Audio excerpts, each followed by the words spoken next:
What's going on, everybody? Rob A here, and today we're taking a look at Transformers Siege Autobot Mirage. This is one of the fan-voted Transformers figures to come through the Siege lineup. And of course, Mirage. Pretty cool, fan-favorite character. Everybody loves Mirage. You can see he's a pretty nice-looking robot mode there. On the side here, you can see some really cool artwork. One thing I did notice is that Mirage seems to have a lot of nice weapons in there. I thought this was one long, gigantic gun, which you may even be able to do. But you have some nice two-tone weapons, so I'm looking forward to seeing what that's all about. On this side, not too much going on here. On the back, we can see a ton of crazy verbiage, like, wow.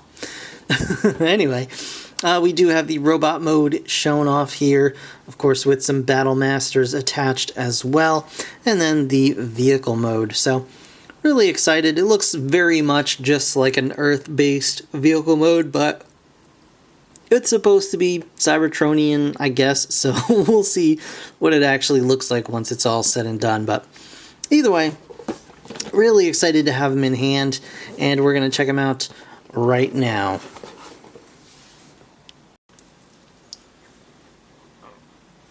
Alright guys, so here we have Mirage in vehicle mode, and he rolls just fine, no real problems there. The wheels are just popped on, no rivets. You can see the underside of the vehicle here. He does have a couple of weapons that can attach to the spoiler, and just the way he transforms, at least on my copy, does not really allow the spoiler to connect at the center. There is this weird gap here, and that's kind of a bummer, but it's not the end of the world, I guess.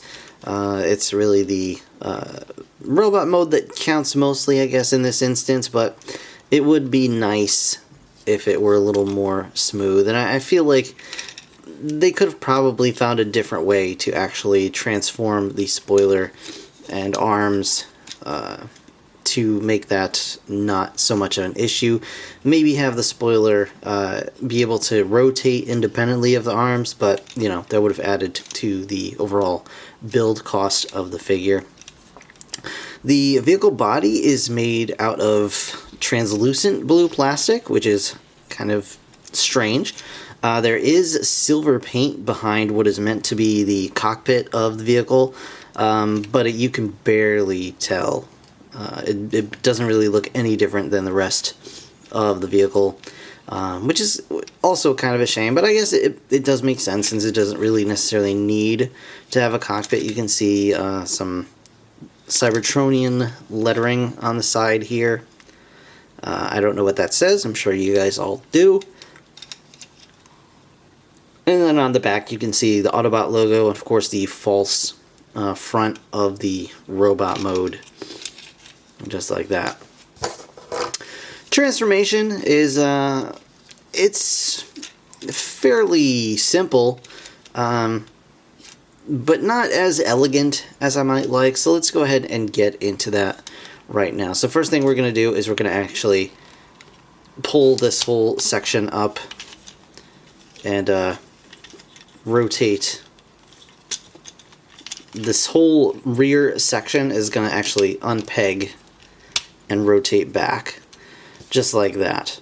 So that's basically, you got the top half of the body and the legs, and then we're going to go ahead and separate the legs here. Bring the front wheels back, and then this section is going to accordion down on this gray strut.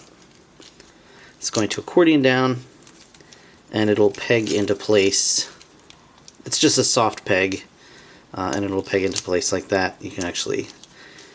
And here's where it kind of gets inelegant.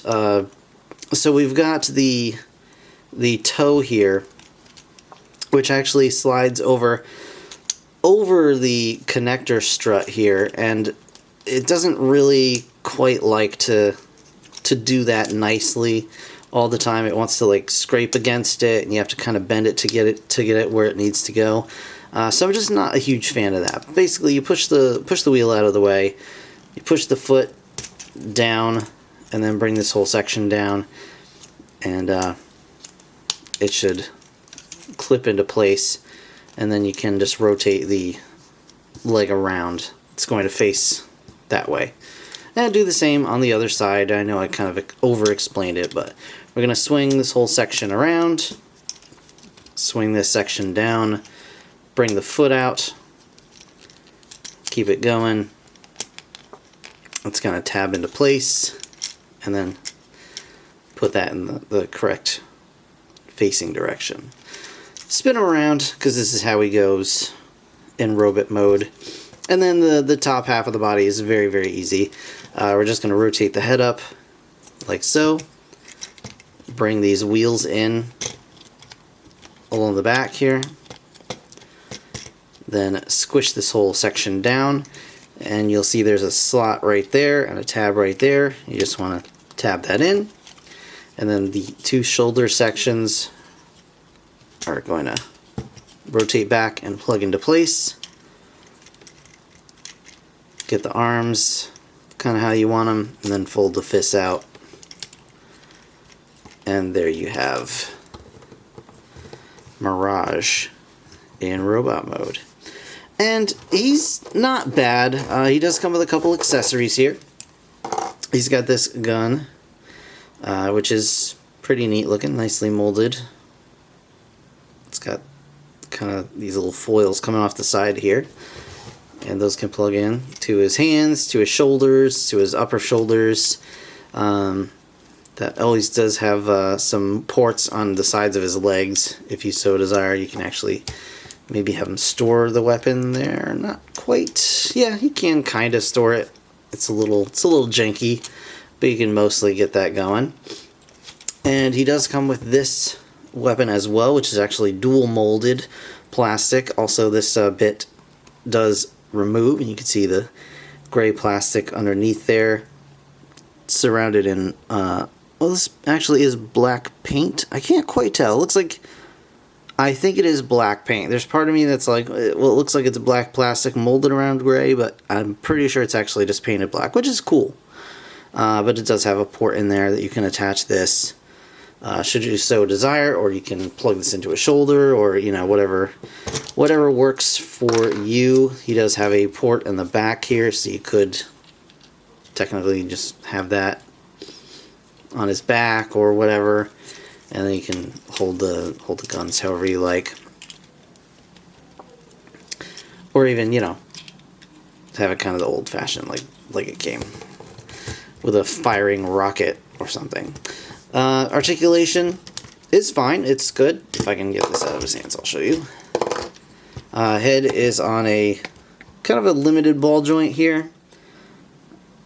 There you go. Nice look at the head sculpt there.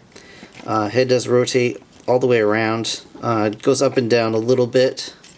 Shoulders all the way around, out to the side. Does have a bicep swivel. Got the elbow. Fists can go in and out a little bit. He does have a waist swivel. Legs out to the side, front, back. He's got a nice knee bend, and you do get the foot tilt as well. So you got that going on. Now, my only problem with this guy is, I don't know, there's just something about the way he's designed. I think the way he's sculpted, just his body style, maybe especially his forearms. He just doesn't look like he aesthetically quite fits in with the rest of the Siege line. I mean, the Siege line has been a little back and forth in general, but if you look at Optimus and Sideswipe, as those were the first two figures I actually bought out of the Siege line, he doesn't quite look like he matches those figures.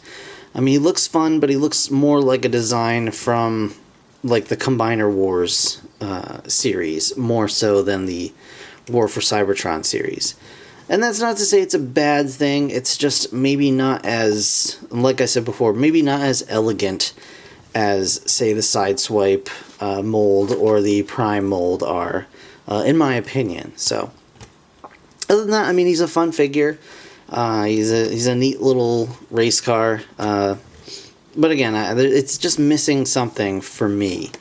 But overall, not a bad figure by any stretch. Just have wheels on the backs of his legs. I guess those could be thrusters or something, so he can run.